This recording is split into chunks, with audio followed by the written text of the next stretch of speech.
കോൺഗ്രസിന്റെ ആദ്യഘട്ട സ്ഥാനാർത്ഥി പട്ടിക ഈ ആഴ്ച പ്രഖ്യാപിക്കും. വട്ടിയൂർക്കാവിൽ കെ മുരളീധരനും തൃത്താലയിൽ VT ബൽറാമും മണലൂരിൽ TN പ്രതാപനും മത്സരിക്കും. സിറ്റിംഗ് സീറ്റുകളിൽ 2 ഇടങ്ങളിൽ ഒഴികെ ബാക്കി എല്ലായിടങ്ങളിലും നിലവിലെ MLA-മാർ തന്നെ ജനവിധി തേടും. AK സ്റ്റെഫിൻ വിശദാംശങ്ങളുമായി നമുക്കൊപ്പം ചേരുന്നുണ്ട്. Stephin, good morning. മറ്റ് ഇടങ്ങളിലൊക്കെ നേരത്തെ ഉള്ളവർ തന്നെയാണ് ജനവിധി തേടുക എന്നാണ് പറയുന്നത്. ഇതിൽ എന്തെങ്കിലും മാറ്റം ഉണ്ടാകാനോ പുതുമുഖങ്ങൾ ഇതിലേക്ക് ഉൾക്കൊള്ളിക്കാനോ ഒക്കെയുള്ള സാധ്യതയുണ്ടോ?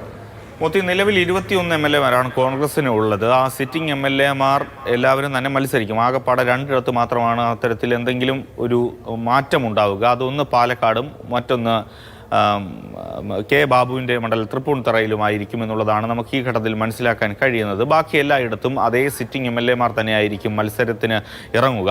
കാരണം വിജയസാധ്യത തന്നെയാണ് കോൺഗ്രസിനെ സംബന്ധിച്ചിടത്തോളം ഏറെ പ്രധാനപ്പെട്ടത്. ഈ കഴിഞ്ഞ കുറേ നാളുകളായി ഈ യാത്ര തുടങ്ങിയതോടുകൂടി അല്ലെങ്കിൽ ശബരിമലയുടെ വിവാദമെല്ലാം തന്നെ വലിയ രീതിയിൽ ഭരണവിരുദ്ധ വികാരം ഉണ്ടാക്കിയിട്ടുണ്ട് എന്നൊരു കണക്കൂട്ടലാണ് കോൺഗ്രസ് ഉള്ളത്. ഒപ്പം തന്നെ ഈ 2 യാത്രകൾ ഇപ്പോൾ LDF-ൻ്റെ ഭാഗത്ത് നിന്ന് ഒരു 3 മേഖലകളായി തിരിച്ചുകൊണ്ടൊരു യാത്ര നടക്കുന്നു. അതിനോടൊപ്പം തന്നെ ഇപ്പോൾ പ്രതിപക്ഷ നേതാവ് നയിക്കുന്ന പുതുയുഗ യാത്ര നടക്കുന്നുണ്ട്. അതിൽ കൂടുതൽ ഒരു കോൺഫിഡൻസ് കോൺഗ്രസിനെ സംബന്ധിച്ചിടത്തോളം ഉണ്ട് എന്നുള്ളതാണ് പൊതുവായിട്ട് വിലയിരുത്തപ്പെടുന്നത്. പലയിടത്തും പലതരത്തിൽ ഉള്ള രാഷ്ട്രീയ മാറ്റങ്ങളൊക്കെ ഇനി ഏതായാലും ഈ യാത്രയ്ക്ക് ശേഷം പ്രതീക്ഷിക്കാമെന്നുള്ളത് നമുക്ക് കഴിഞ്ഞ കുറേ നാളുകളായി തന്നെ അറിയാവുന്നതാണ്.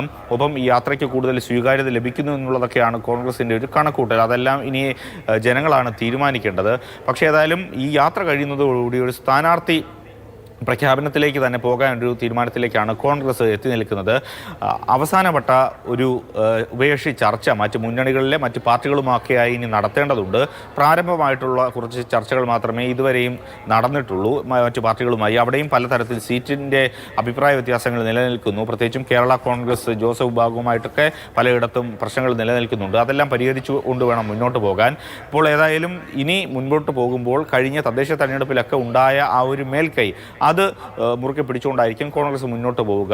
ഒപ്പം തന്നെ നേരത്തെ സ്ഥാനാർത്ഥിയൊക്കെ പ്രഖ്യാപിച്ചുകൊണ്ടാണ് തിരുവനന്തപുരം കോർപ്പറേഷനിലടക്കം മറ്റ് പ്രധാനപ്പെട്ട പല തദ്ദേശ സ്ഥാപനങ്ങളിലും കോൺഗ്രസ് പോയത്. അതേ ഒരു സ്ട്രാറ്റജി തന്നെയായിരിക്കും ഈ നിയമസഭാ തെരഞ്ഞെടുപ്പിലും ഉണ്ടാവുക. പുതുയുഗ യാത്രയ്ക്ക് ശേഷം ഒരുപക്ഷെ സ്ഥാനാർത്ഥി പ്രഖ്യാപനത്തിലേക്ക് കടക്കാനാണ് ഇപ്പോൾ കോൺഗ്രസ് തീരുമാനിച്ചിരിക്കുന്നത്.